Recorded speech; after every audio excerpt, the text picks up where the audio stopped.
সুইজারল্যান্ডের ডাভোসে শুরু হয়েছে 5 দিনব্যাপী ওয়ার্ল্ড ইকোনমিক ফোরামের বার্ষিক সম্মেলন। বিশ্ব নেতাদের গুরুত্বপূর্ণ এই সম্মেলনে অংশ নিয়েছেন অন্তর্বর্তী সরকারের প্রধান উপদেষ্টা ডক্টর মোহাম্মদ ইউনূস। গত মঙ্গলবার তিনি মূল সম্মেলনের ফাঁকে কয়েকটি দেশের সরকার ও রাষ্ট্রপ্রধানের পাশাপাশি আন্তর্জাতিক সংস্থাগুলোর শীর্ষ কর্মকর্তাদের সঙ্গে বৈঠক করেছেন। বৈঠকে রোহিঙ্গা সংকট নিয়ে কথা বলেছেন ডক্টর মোহাম্মদ ইউনূস। সংকটের সমাধানের জন্য বিশেষ করে চলতি বছরের শেষের দিকে এ বিষয়ে একটি বৈশ্বিক সম্মেলন আয়োজন গ্রান্ডিং সমর্থন চান তিনি। জুলাই আগস্টের গণহত্যার বিচার আন্তর্জাতিক অপরাধ ট্রাইব্যুনালে চলবে। সাবেক সেনা কর্মকর্তা জিয়াউল আহসানের করা আবেদন খারিজ করে দিয়েছেন ট্রাইব্যুনাল। আজ বুধবার আন্তর্জাতিক অপরাধ ট্রাইব্যুনালের চেয়ারম্যান বিচারপতি মোহাম্মদ গোলাম মর্তুজা মজুমদারের নেতৃত্বে 3 সদস্যের ট্রাইব্যুনালে আদেশ দেন। জুলাই আগস্টের হত্যা মানবতা বিরোধী অপরাধের বিচার কার্যক্রম শুরু করার পর প্রথমবারের মতো কোনো আসামি ট্রাইব্যুনালের বিচারের এখতিয়ার নিয়ে প্রশ্ন তোলেন। শুধু খালাসি নয়, চাননি বিচারিক প্রক্রিয়া অবৈধ দাবি করেন, আদালতে আবেদনও করেন তিনি। বিএনপির মহাসচিব বলেন, এখনই নির্বাচন করতে হবে তা আমরা বলছি না, ন্যূনতম সংস্কার সেটা করে নির্বাচন করলে সমস্যাগুলো অনেকটা সমাধান হবে।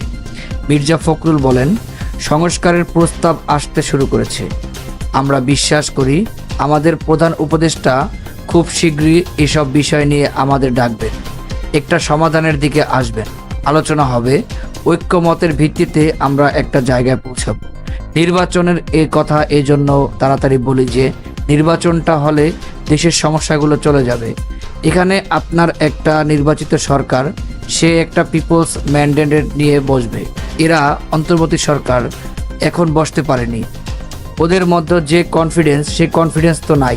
সেটা আপনার একটা নির্বাচিত সরকার সবচেয়ে ভালো বোঝে বলে আমরা বিশ্বাস করি। এদিকে আজ বুধবার ঢাকার চিফ মেট্রোপলিটন ম্যাজিস্ট্রেট আদালতের সাবেক তথ্য ও যোগাযোগ প্রযুক্তি আইসিটি প্রতিমন্ত্রী জুনায়েদ আহমেদ পলকের রিমান্ডের আবেদন জানানো হয়। পলকের আইনজীবী ফারজানা ইয়াসমিন জানান, তার মক্কেল তো আর কতদিন রিমান্ডে নেওয়া হবে। ঢাকা মহানগর দায়রা জজ আদালতের প্রধান পাবলিক প্রসিকিউটর ওমর ফারুক বলেন, রিমান্ড তো মাত্র শুরু হয়েছে, আরও তো বাকি রয়েছে।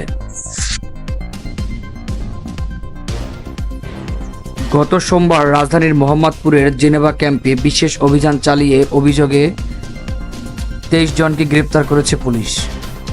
ডিএমপির তেজগাঁও বিভাগের কমিশনার মোহাম্মদ ইবনে বিজানের নেতৃত্বে গত সোমবার 2.5 ঘণ্টাব্যাপী এই বিশেষ অভিযান পরিচালিত হয়।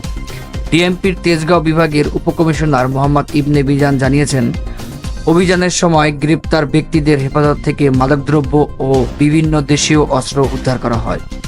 গ্রেফতার ব্যক্তিদের মধ্যে মাদক কারবারি, পেশাদার সক্রিয় ছিনতাইকারী ও সন্ত্রাসী, ওয়ারেন্টভুক্ত আসামি ও বিভিন্ন অপরাধে জড়িত অপরাধী রয়েছেন। তাদের বিরুদ্ধে আইনগত ব্যবস্থা নেওয়ার বিষয়টি প্রক্রিয়াধীন।